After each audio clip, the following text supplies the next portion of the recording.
Hey guys, this is Reverend Sean over the Centered Path, and today we're going to go over some history of Buddhism and modern Buddhism, and who is this guy up here, and who are the Dalits, what do they have to do with modern Buddhism, and what's going on in India.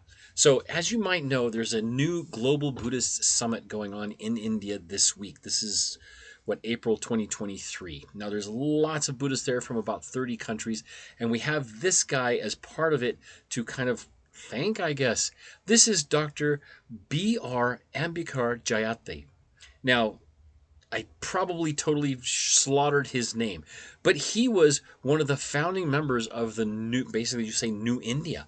He helped with the Constitution. He was a legislator. He was a politician. He was actually someone who was really into rights of people, including the Dalits. And who are the Dalits? The Dalits were what were used to be called the Untouchables.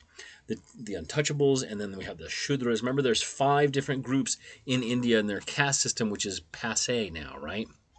But we have the oldest level, and you can tell by their last names, apparently, that's what group they're from. So the lowest level, that Untouchables, these are people that used to do most menial work. They were very poor. Generally, they couldn't touch you. You couldn't touch them. Their shadow couldn't touch your shadow.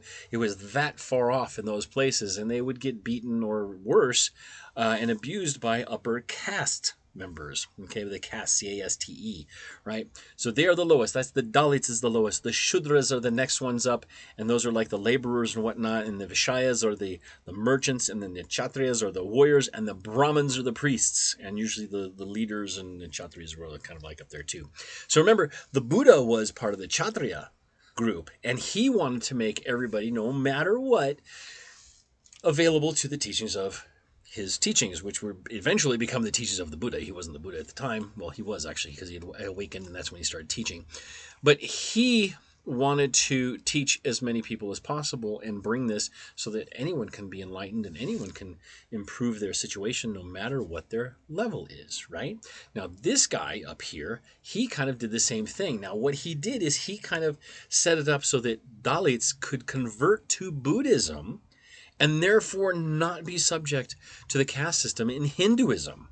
So what happens is if you bounce out of the Dalit caste, the untouchable caste, now you're just a regular Joe, right? Because you've converted to Buddhism, you've taken the the precepts, and you've taken refuge. Now with his form of Buddhism, he has about 20, I think, the precepts, which a lot of them are not to worship other deities and worship Brahmins and worship Vishnu and these guys, because they're no longer Hindu, and that kind of is the setup for this. And they're working more for the teachings of the Buddha, so they follow the Four Noble Truths, right? The Eightfold Path, the 5 precepts, and they also follow, like all the other teachings of that. Now, I don't know how that ended up in here, but we'll change it around. And we got to go through here. Now, this one here, this is his birthday. This Dr. Ambedkar, I think it's Ambedkar. Yeah, Ambedkar Jayanti. His birthday was this April. April 14th, I think it was. And so, look, there's a lot of people saluting him and saying happy birthday to him. And notice there's a big picture of the Buddha right here. It's a statue of the Buddha. It's interesting to see, an interesting picture. But here he had his birthday celebration, and we can see, look at all those people celebrating his birthday. All of these Dalits really do have him to thank for really ability for them to increase their ability to be in society a little differently rather than what they were historically and traditionally. Now, that stuff really doesn't go on as much as we would hope. Not hope, I should say, we would worry about, because a lot of them have more opportunities, but in the tradition, they don't. So they want to get out of that tradition and have a better opportunity for the family. And the work that he has done has helped him with that. So there you go. There's your Buddhist little cookie for the week, I guess it is. Got a nice cup of tea. I hope you guys are doing well. Don't forget to subscribe and like. And give me more information at the bottom, because I don't know a lot about this guy. And we just see like there's giant statues of him and stuff like that. I'll do some stuff on that. And it's not necessarily that he's a Buddhist icon, but he's showing up in Buddhist feeds as one of the icons for Buddhism with the Dalits in India.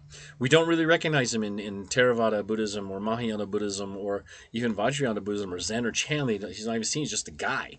But he also helped these Dalits get out of their caste situation, which was the lowest, remember? So do your homework, and if you want anything else, let me know. I'm going to be doing more videos like this over time. We did a lot with the Dalai Lama, and we just did one with the Big Buddhist Summit, as you saw. And let's learn more about Buddhism. And, hey, good job, Dalits. And, this guy really, I think, helped out. I think it's worth mentioning that he's done well and really helped people get out of suffering, which is what the Buddha wanted, right? All right, you guys take care. We'll talk to you later. Bye.